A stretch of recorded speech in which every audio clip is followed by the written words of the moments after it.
Has Anakin finally gotten everything he's ever wanted? Greetings my friends, and welcome back to the channel. Anakin Skywalker has served as the cornerstone of the Star Wars galaxy for the duration of his lifetime, and has had perhaps the single greatest individual impact of any character in all of the Star Wars lore. Now he seems to have fully become one with the Force, and for the first time in his life, he seems to be at peace with himself and the world around him. Now he serves no master but himself, follows no agenda but his own and the Force, and is not bound to mortal laws any longer. Over the years, however, there has only been one thing that Anakin has ever truly wanted, and it served as the driving force for his entire journey. So today, my friends, let's discuss why Anakin seems to have finally reached everything that he's ever desired, and finally attained the ability that he was promised by Darth Sidious so many years ago. It's important to remember that Anakin's initial draw to the dark side wasn't driven by a desire to dominate or conquer the galaxy as Vader ultimately did. Although those desires would certainly follow after he got a taste of the dark side, this is not what initially pushed the young Skywalker over the edge. Anakin did not want to be a tyrant, and especially did not want to fall under Palpatine's thumb. But his seduction by the dark side was driven by his feelings for those that he loved. Anakin lived and died not for himself, but for others that he was close to. His attachments, unlike most Jedi, were most dear to him.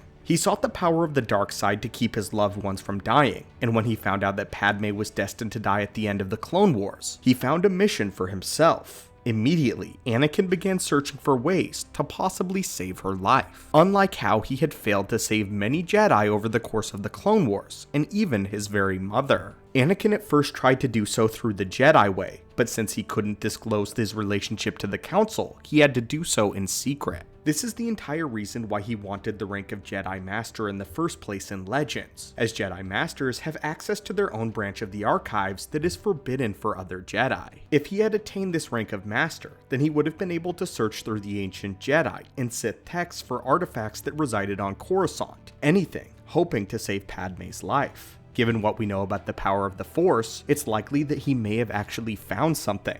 Only upon being denied the rank of Master, however, did he begin to look for alternative methods, and eventually, he began to consider tapping into the dark side without the Jedi knowing about it. Anakin always had the stinking suspicion that the knowledge that he desired would be found in a Sith holocron. In response to this, Palpatine made a very simple promise, which was to teach Anakin how to save his loved ones from certain death, which was a power that the Jedi could not or would not reveal to him. This didn't mean he wanted to fully fall victim to the dark side, nor did it mean he intended to use it for bloodshed at first. At this point, so many had died around him, and he was desperate to make it stop. The Clone Wars had taken thousands of innocent Jedi lives. It had literally broken Anakin Skywalker. Anakin had spent years on the front lines of a futile war that had claimed world after world and Jedi after Jedi, and Anakin wanted nothing more than for all of it to be over. Death surrounded the Chosen One, and all he ever wanted was to become more powerful than the force of death to save his friends and family. When we last saw Anakin in his mortal form, he did just this. He was able to defeat Palpatine and save Luke. Anakin seemed to have finally conquered death itself by giving up his own life to save the life of his son. However, there seems to be more to it now.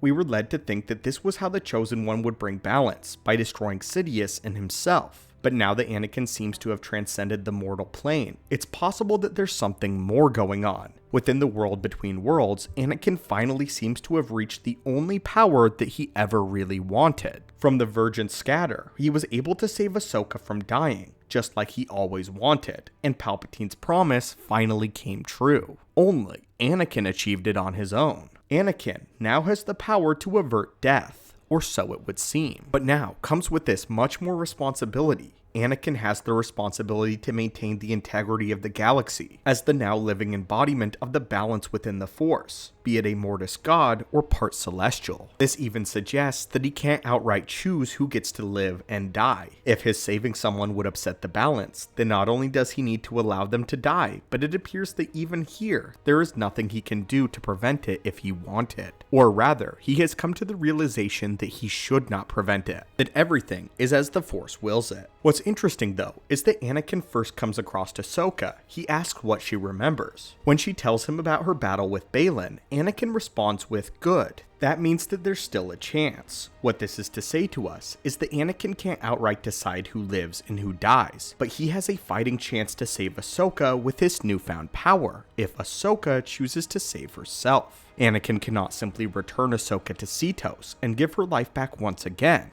This time, she must fight for it. Though Anakin can help, he can do everything in his power to help her grasp the light yet again. He cannot outright guarantee that she will survive. He knows that Ahsoka is approaching the point of no return, but he was able to intervene before she ever crossed over into the Force for good. If this is the case, then he can't simply save anyone he wishes on a whim, and it has to serve the greater balance of the Force within the galaxy. It also suggests that this power isn't limitless, though the exact bonds of what he is capable of are completely unknown. This explains why he didn't save Luke or Leia when their time ultimately came, and it would also suggest that the galaxy is on a predetermined path, a path that Anakin either helped to craft or is obligated to oversee and maintain. Right now, we don't know the limits of what Anakin can do, but it seems that this is the closest he has ever been to actually being able to save his loved ones from dying. The Force itself granted him the promise that Palpatine always intended to keep from him, the promise that the Jedi kept from him. Anakin Skywalker now has the power to save the ones that he loves, but as an enlightened Anakin Skywalker, he now realizes that this is not always the right thing. In a sense, that makes him the perfect keeper of balance and time in the Star Wars mythos, understanding that all is as the Force wills it. But now, not only was Anakin able to avert the death of Luke on the mortal plane, but now he has done so for Ahsoka as well as something greater. But anyway, my friends, what do you think of this? What do you think of the promise ultimately fulfilled to Anakin through the Force itself? What are your thoughts on how Anakin's journey has seemingly come to this head, where now he can do something to save those that he loves that surround him? However, it must fall in line with the balance. What are your thoughts on this, and the fact that Anakin Skywalker's greatest power now lies within himself? As always, my friends, thank you so much for visiting the channel today and giving me some of your time. It means the world to me. And as always, may the Force be with you, and I hope that you're having an amazing day.